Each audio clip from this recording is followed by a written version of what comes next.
Shalom, shalom. I'm Moreh Rapha'Yah from this amazing channel, the Torah Effects. Today we will talk about this Parashat or Torah portion, which is Noah, will be the second of the Torah cycles throughout the entire year. And we will discuss this Torah portion. We won't take too long, but we will get to the bottom of the topic. It's very important for us to understand that from the very beginning of creation, our Creator Yahweh has expressed His love through many generations, and at the same time His wrath. And the reason for it is because the tendency of humans to stray away from what the Creator intended to in the very beginning, which is His Torah, His instruction. We have the tendency to always go the other way around. So in this Torah portion, Noah, we'll talk about a little bit of the Mabul. Mabul is basically the great deluge or flood, what they call it, the flood. And we'll get into that right now. I wanted to say thank you for your support. Thank you for subscribing. If you haven't done so, please do so you can get more productions. Let's get into that. We're gonna talk about this amazing Torah portion, Parashat Noah. And in this Torah portion, there is a lot of topics on this Torah portion that involves not just the judgment, but also humanity in overall. So let's get into that. Noah, it's been talked about in all many nations around the world, in cultures. The Aztecs of Mexico, Azeria, Native Americans, ancient Chinese, and Mizraim, which is Egypt. They all, and many, many more, they all talk about this great flood that came about to the entire world. It wasn't a local flood. It was a worldly flood. So it is very important for us to understand, because many of the so-called scientists, they said that this was a very local flood. But the Creator is very, very straight bullet when He says that this flood covered the entire world. And we can actually basically see a lot of evidence of what the scriptures talks about in this flood. So let's continue. Let's start off with the Torah portion, chapter 6, verse 9 of Bereshit Genesis. These are the generations of Noah.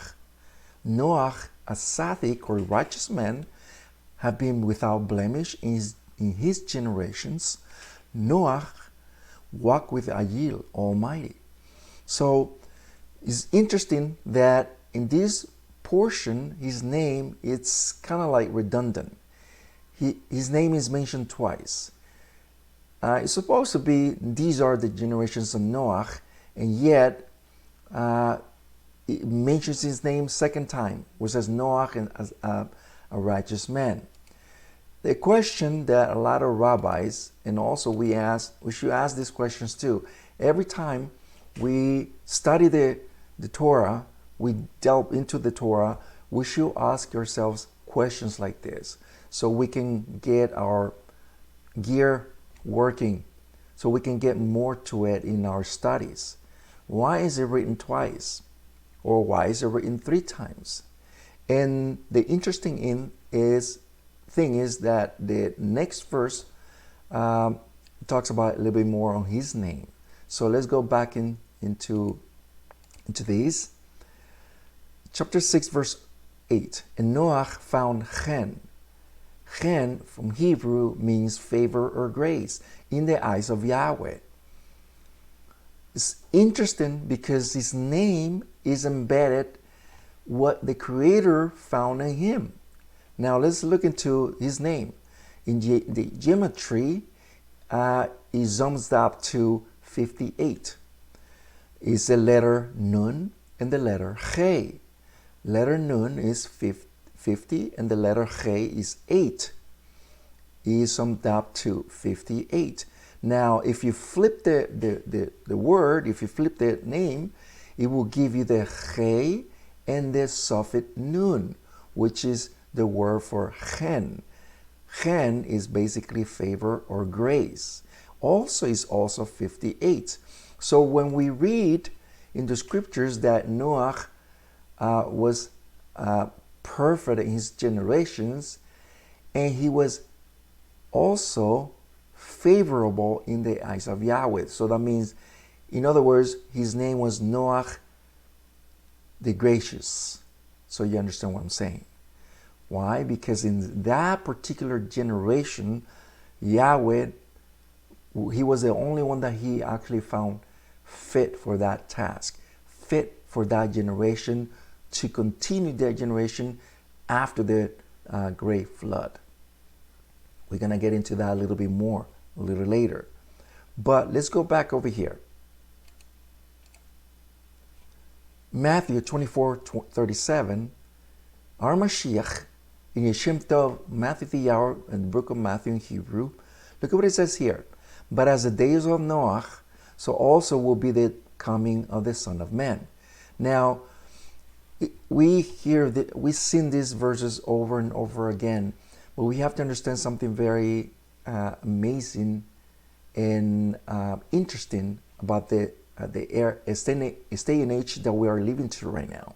And that is, why is it that the Mashiach is talking about this last generation compared to the days of Noah? Why? We have to ask ourselves, why is it that the Mashiach is comparing this last generation to the days of Noah? And the reason for it is because it was not only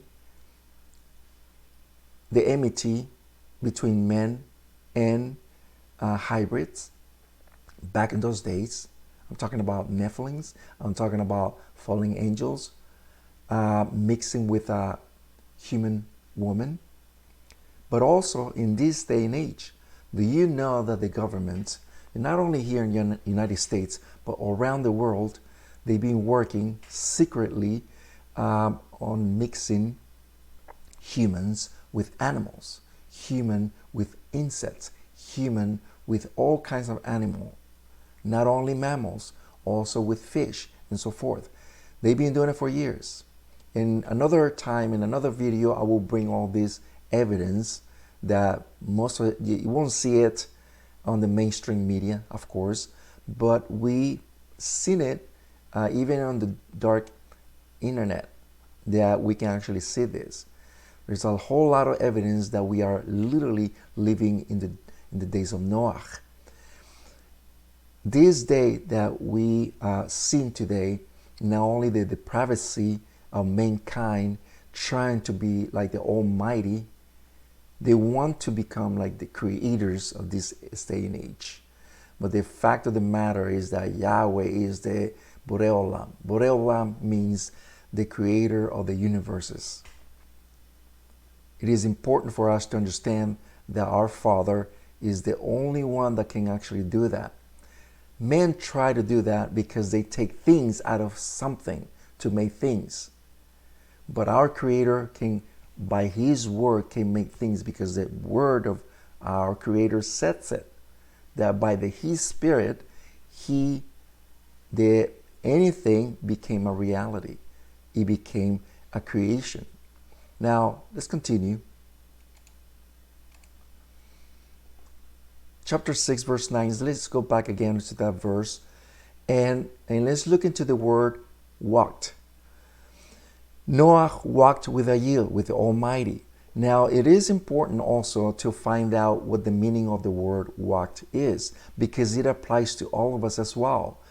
Every time we see words like this, we have to understand that we have to delve into the Hebrew to find the meaning of it and why the Torah, the instruction of our Creator, it speaks about.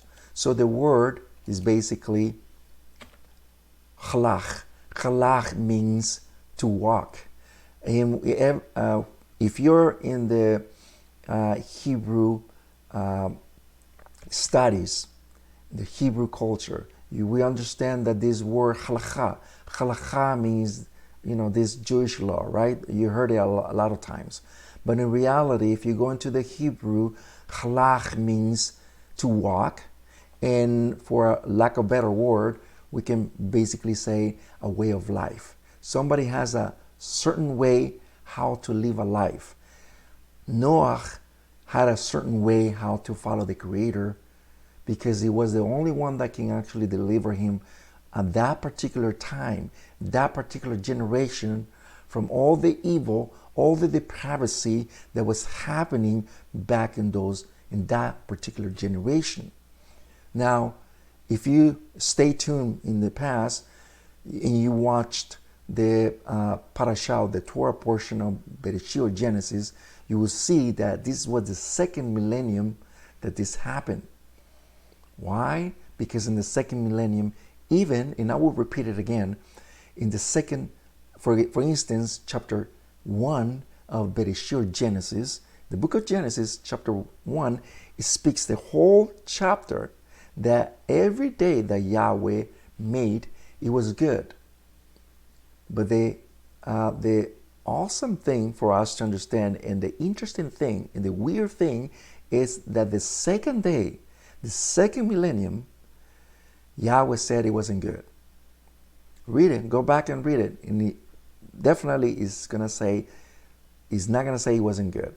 Why? Because if you go to chapter 6, go back in chapter 6, you'll find out that Yahweh said that when he saw, let's backtrack a little bit. Yahweh said that when he saw every day of creation, or every millennium of the creation, right?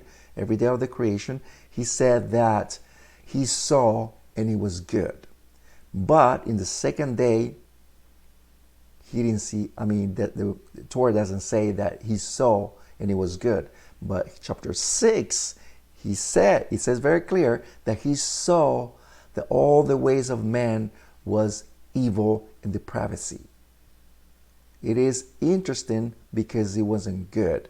It was all towards evil. So going back here with Noah, he was the one who was able to walk the right way, following Yahweh's command, following the light, the instruction. Let's go back a little bit more onto that word.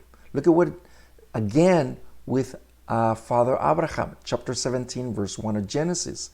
And when Abraham was 99 years old, Yahweh appeared to Abraham and said to him, I am El Shaddai.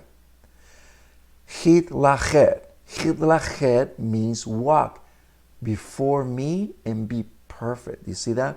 Hitlachet. It comes with the same word, halak, which means to walk. So again, Father Abraham had the same way, same teachings from our forefathers before the flood, and that was walk through the old ways, following Yahweh's instruction. Let's go back into the Torah, the book of Deuteronomy or Devarim 28 verse 9. Yahweh shall establish you as a kadosh people to himself, and he has sworn to you, if you keep the commandments of Yahweh, your ayil, and look at the word, and halach, and walk in his ways. You see that? Again, Yahweh is now telling the whole congregation of our forefathers in the wilderness, in Mount Sinai, to follow his commands, to halach, to have a way of life, in other words, so you understand what I'm saying. To have a way of life.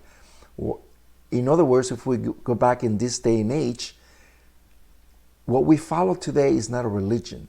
Every time they ask me, what religion are you? Are you a Jew? What kind of religion are you?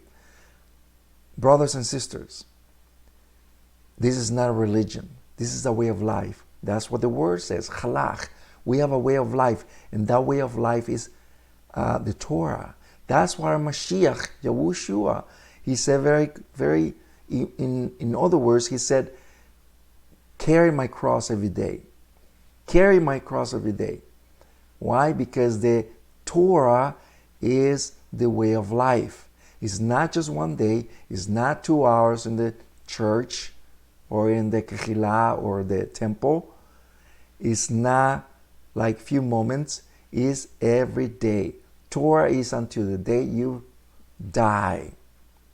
That's why I don't understand a lot of people that they only wait for the Shabbat or for the feast or for Yom Kippur to be religious. No, Torah is a halak, it's a way of life. That's why in the first century, if you notice, if you're a Torah keeper, you understand that Shaul or Paul, he says that the Netzarim or followers of Mashiach, they had another title. That was the way. You see that? The way. What do you think it was? It's the halak. It's the way of life. It's the way of the Torah. So it is. I think it's fair for us to say that our forefathers were right when they were teaching these truths. Let's go back. Leviticus or YHWH 26 verse 3.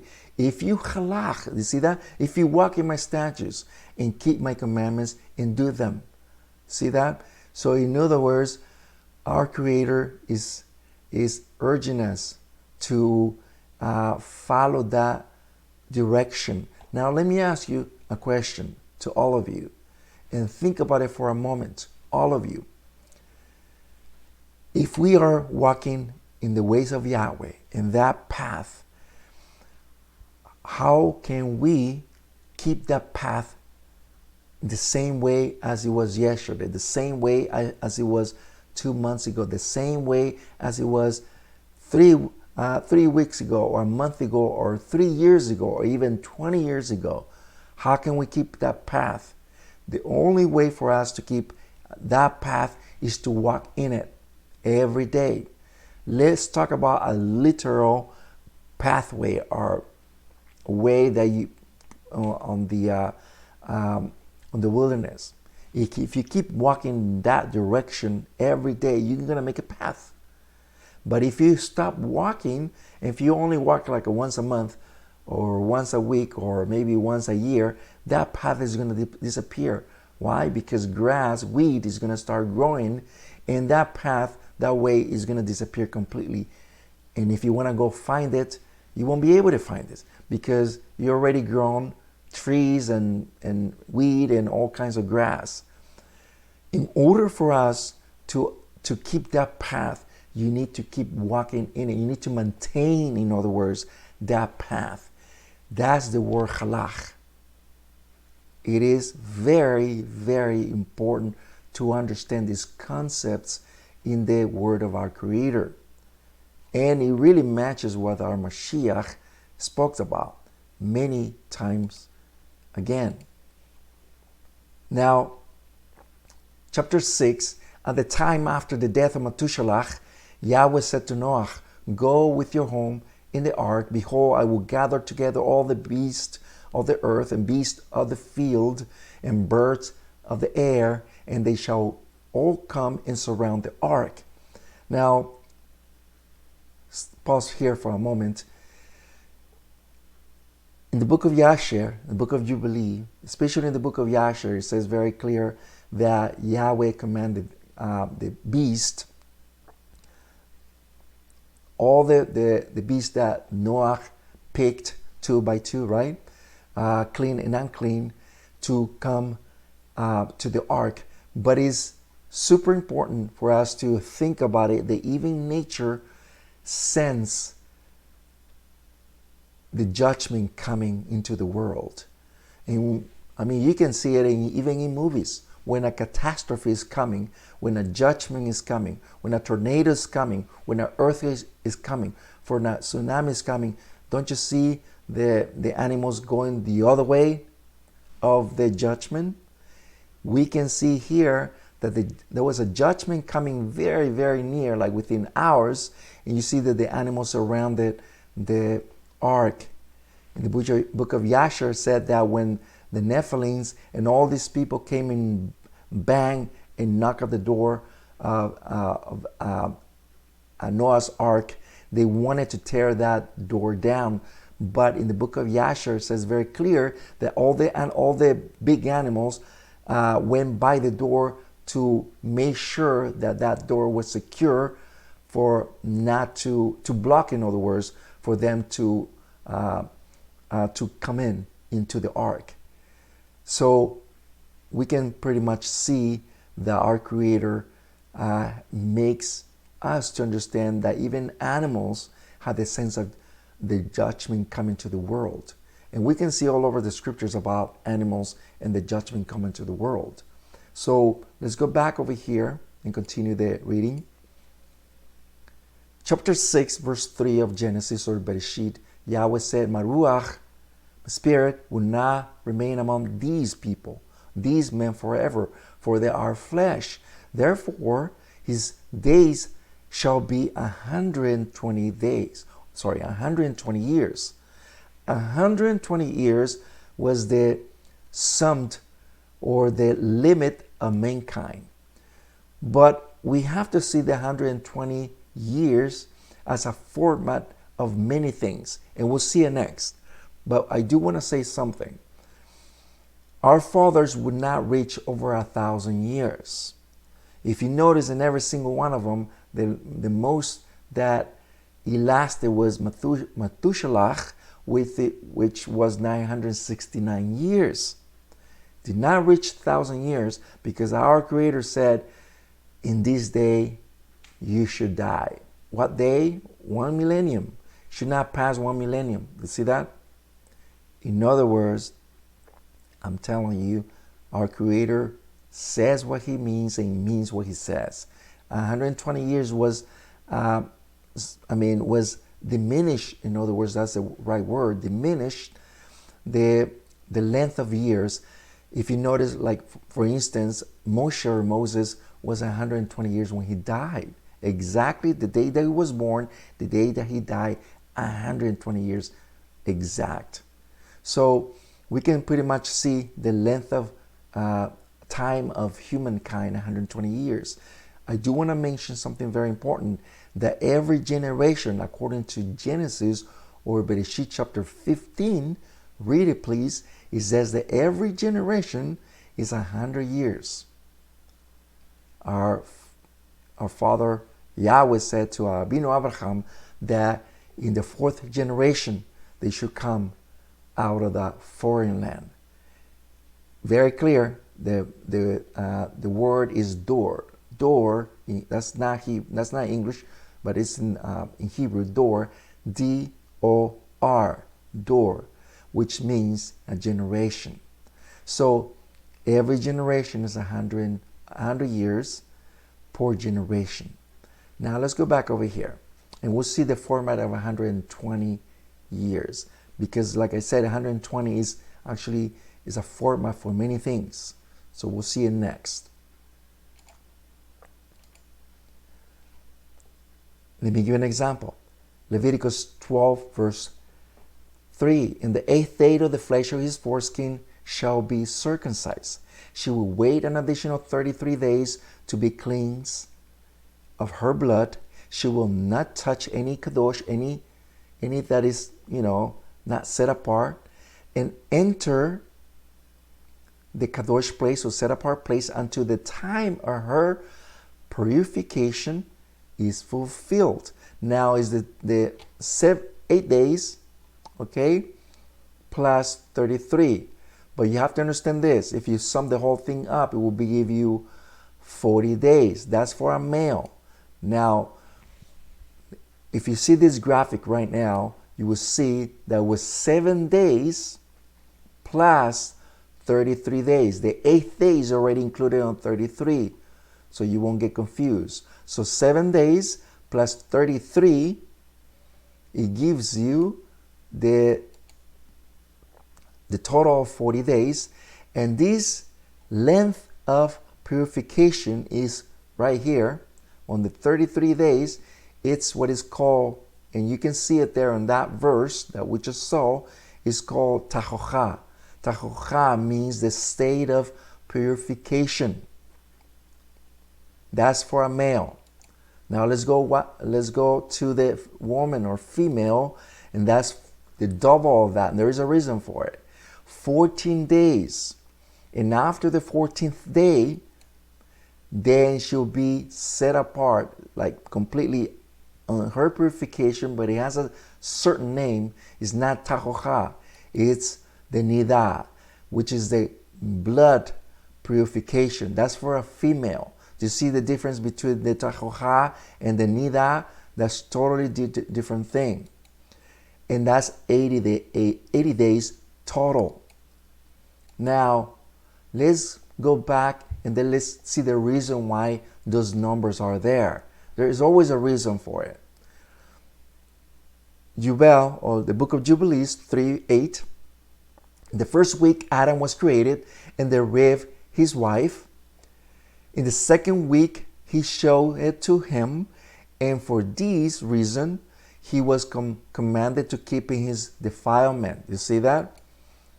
For a man 7 days, and by a woman twice 7 days, which means 2 weeks.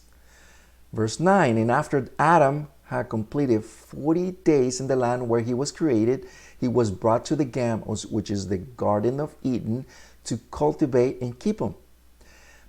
But his wife was brought in the 80th day, and after he's entered into the Garden of Eden. You see that? So one is for Adam. That's for Adam after 40 days. And for Eve was the 80th day that she was brought. That is the reason why one is different from one another. Do you see that? Because the first one was created first, and then the second was taken from part of the Adam's loins. Now, let's go back in verse 10. And for this reason, the commandment is written in the heavenly tablets concerning her who gives birth. If she gives birth to a boy, she remains her uncleanness 7 days according to the first week of days, and 33 days completely, right? That's for a male, which is 40 days.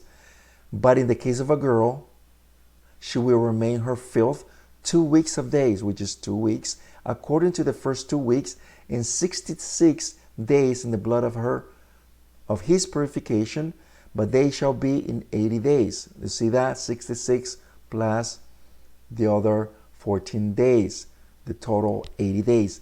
Now, all this, it's very, very important because both of them, put them together, we see that man is 40 days, right? And woman is what? We already know, 80 days. So 40 plus 80, those mathematicians, how much is that? It's 120 days. You see that? Man and woman are comprised together to 120 days of length of time. It is super, super interesting, this information. And not only that, let's go a little bit farther onto what we bring in today. Chapter 6, verse 3. Yahweh said, my ruach will not remain among these people, for they are flesh, and therefore his day shall be 120 years. So 120 years, and let me pause here for a moment. Let me ask you something. I'm sure you guys know this question. How many years is one Jubilee or one Yubel? It's 50 years. So let's go back over here. Keep that in mind, what I just said. So 120 Jubels or Jubilees, and one Jubilee is what? 50 years, right? So if you multiply the 120 plus 50, will give you the total of 6,000 years of mankind. This is amazing because Yahweh, our Creator, has comprised the length of mankind. I'm talking about the length of span of time. How was the limit of mankind of lifespan is 120 years, plus summed up to the Jubilees for 50 is the length of time of mankind. This is the redemption time of mankind of 6,000 years, the 6 days of creation. Do you see that? The 6 days of creation that we talked about last week. Here we see it, that our Creator is actually comprised the whole thing for 6,000 years. Now, Bereshit, Genesis 1, 6 days of creation is 6,000 years. 1 day of Shabbat is 1,000 years. So the total is 7,000 years that our Creator has set out for mankind. And we know that we are living in the very end of the 6,000 millennium. So we're really near to the end. And let me also give you a little extra information that I actually gave you last week. We are living in the last Jubilee, the last Jubel. And we all, at the same time, we are living in the last generation of mankind. This is what our Mashiach was talking about in Matthew 24.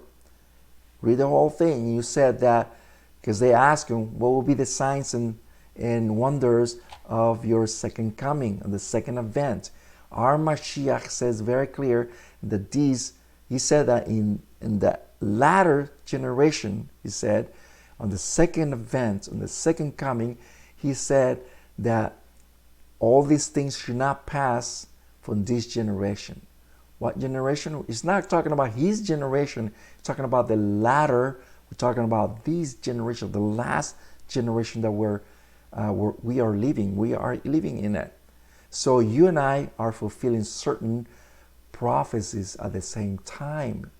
You should be happy. You should be glad that we are part of our Creator's plan of redemption.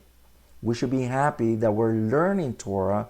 You should be happy that not only learning Torah, but also sharing this instruction of the Creator. You're sharing the real emet, the real truth, our Creator, because it is very vital for us to know the truth of the very last generation. We need to know in order for us to restore all things before the Mashiach comes, because it is written we need to restore all things before the Mashiach returns. It's just a fact.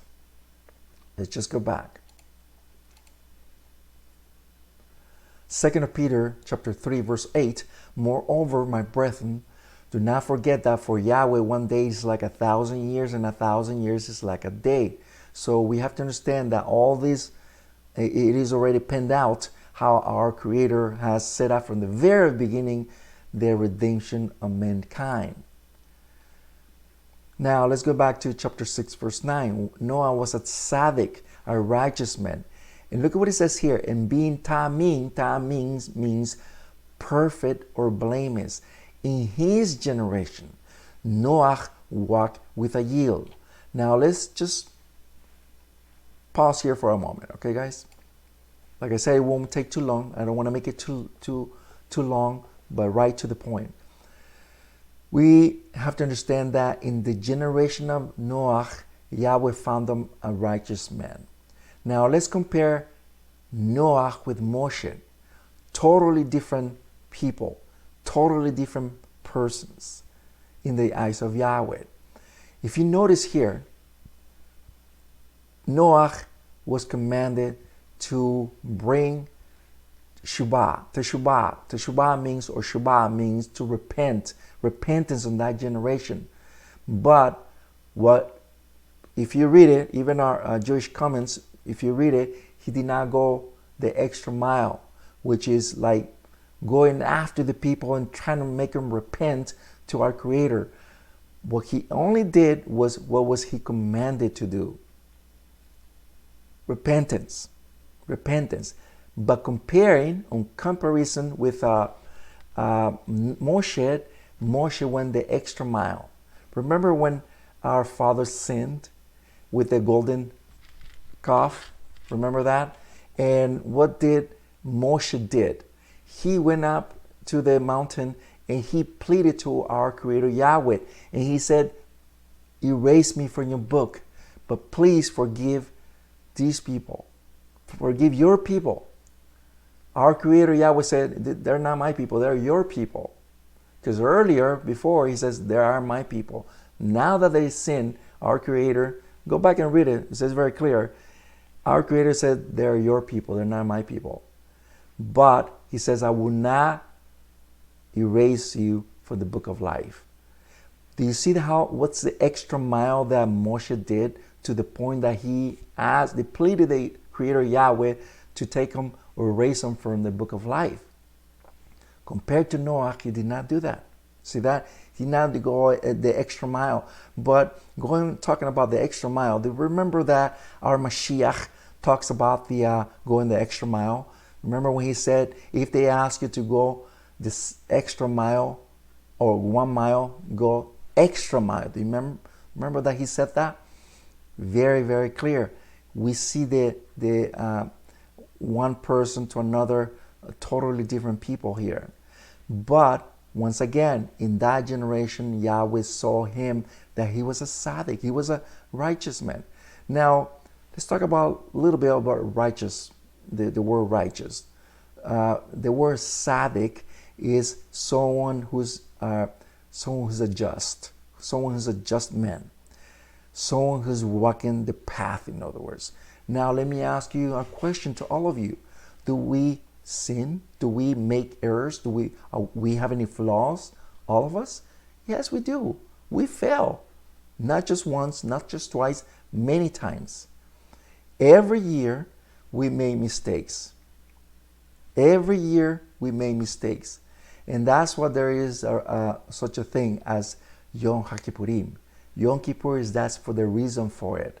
Did you remember that David in chapter 19 of Psalms, he says very clear, I think it's verse 18.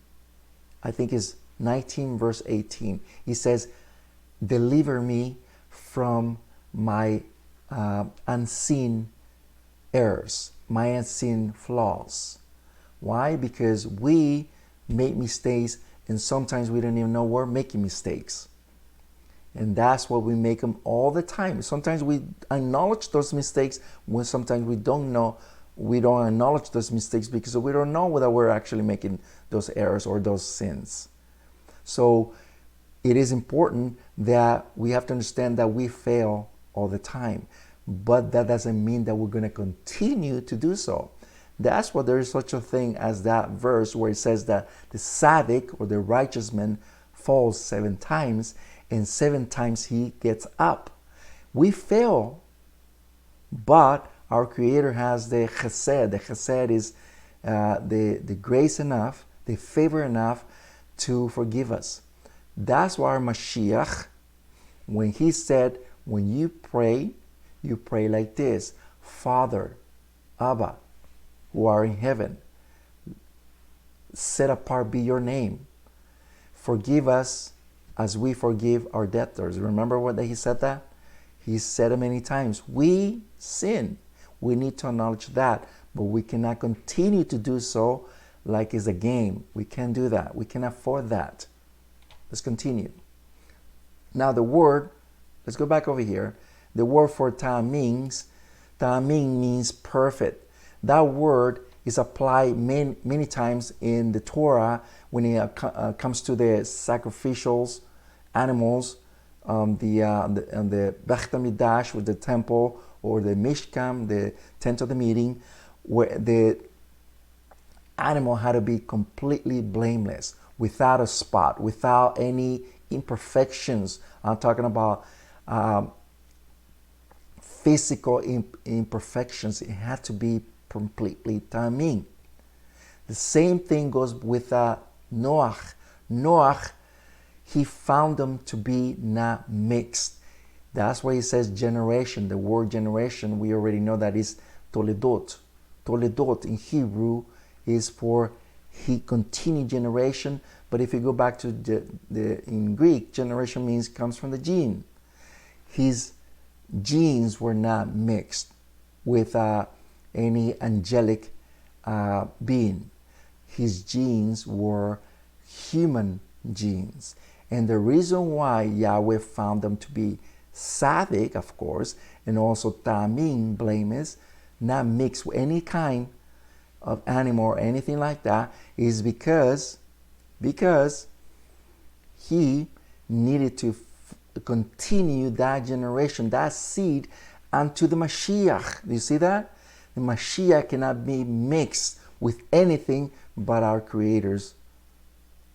So it is important for us to acknowledge that why the Torah talks about our forefathers the way they were, because they needed to continue that seed, that generation, perfect, not mixed. The word for door is, like I said earlier, is generation, revolution of time, an age. And that's why that generation went completely mixed animals with humans, angelic beings with animals, not only mammals, like I said, it's reptiles. That's why when you see the mythology as far as Assyrian, Akkadian, Peruvian, Mexico, Egyptian, Greek, I mean, you're going to see all over the world that is half human, half animal.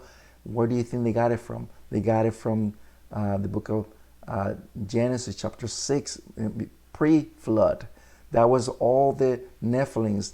The Nephilims were about 400 feet tall. That was the biggest ever. But right after the flood, became a little bit diminished, little ones, but it's still tall, still big, still powerful.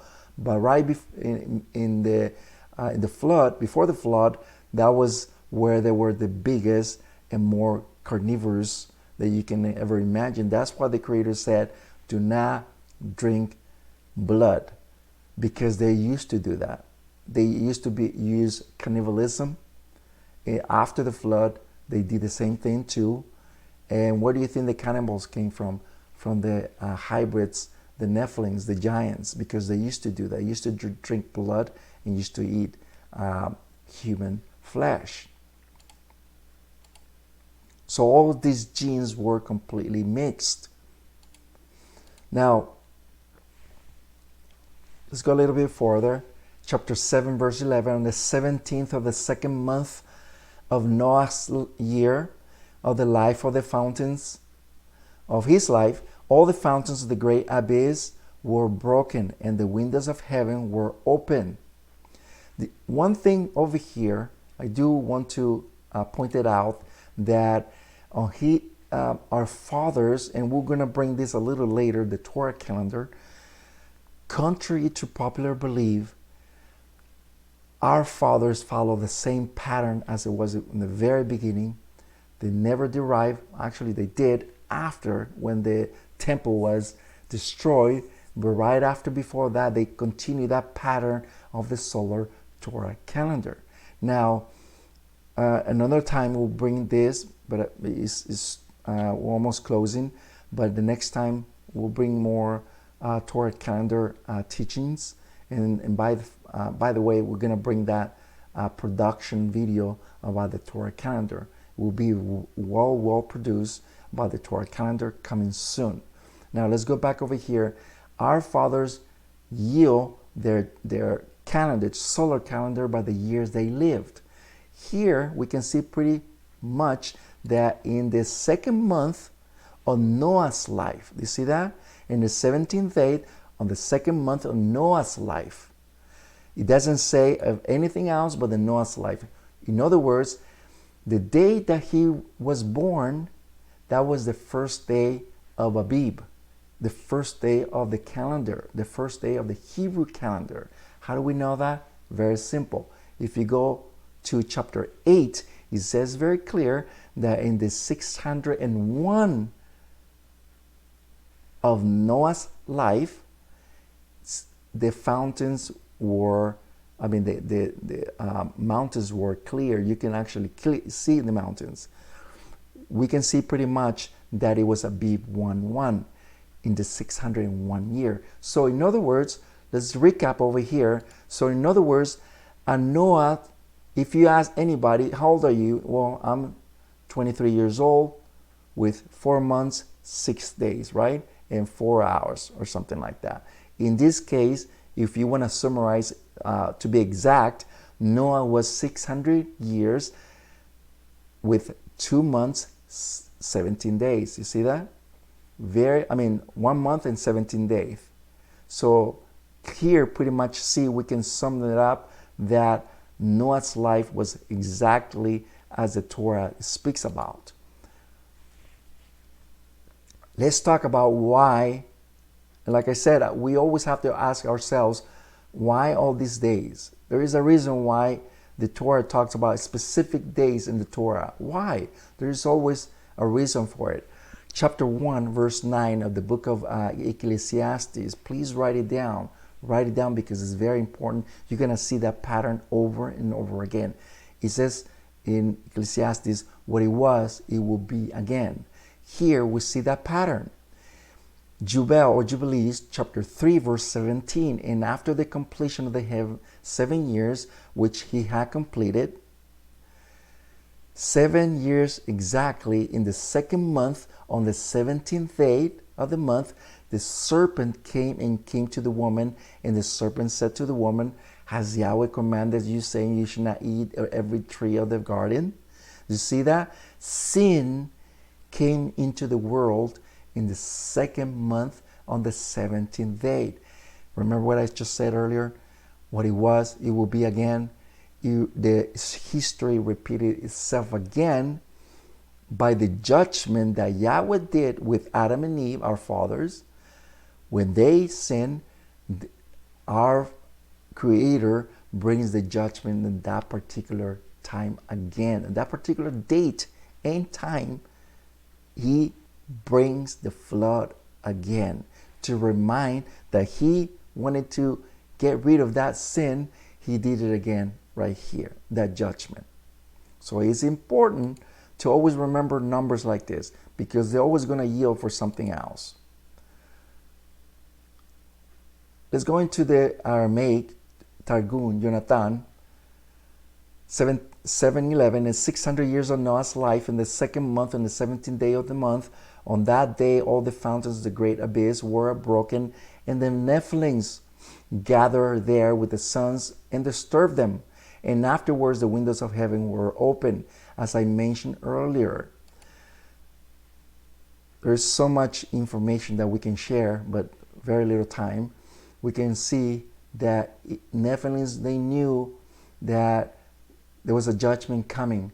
They wanted to get into that ark, but they couldn't because Yahweh's judgment was at hand. Not only that, about the judgment, but everything was crashing, literally. Okay, the fountains were breaking. Another time we'll bring on more detail how all this happened and all the evidence that we have gathered that will yield to that biggest catastrophe ever, that even scientists cannot confound how this happened. They found they're trying to find how this happened. The only solution that they can come up with is a great flood around the world. Now, I do want to close with this, and let's close with this verse. Yahweh caused it to rain for 40 days and 40 nights. Similarly, Yahweh caused the generation of the great flood, or Mabul, to be blotted out because they corrupted the characteristics that form and take place in the 40 days in the mother's womb. That's why in chapter 7 and verse 4 says, for in 7 more days I will cause rain in the earth for 40 days and 40 nights, and I will cut off from every living creature that I have made. You see that? So in other words, what Yahweh created from the very beginning, very beginning, now we see very clear that perhaps Yahweh wanted to just as well as they actually corrupted the development of that creature, that baby, on the mother's womb for 40 days and 40 40 days of gestation, now they completely, ruin the whole thing. Now Yahweh says, I will use those 40 days for judgment.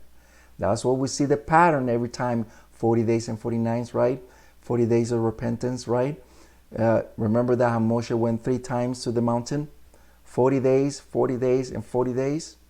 That will be for another teaching. So, closing, thank you so much. Next Shabbat, we're going to bring another Parashat, which is Lecha. And this Parashat is going to be so much fun because we'll find out about Abino Abraham, how he was called, where did he came from, what lineage, and so forth. And we'll find out all the great things that he did. There's just a very portion of many things that he did, and we'll study a little bit on that subject. Thank you so much, Moreh, Rapha'Yah. Thank you for everything. Thank you for your support, and we'll see you next time.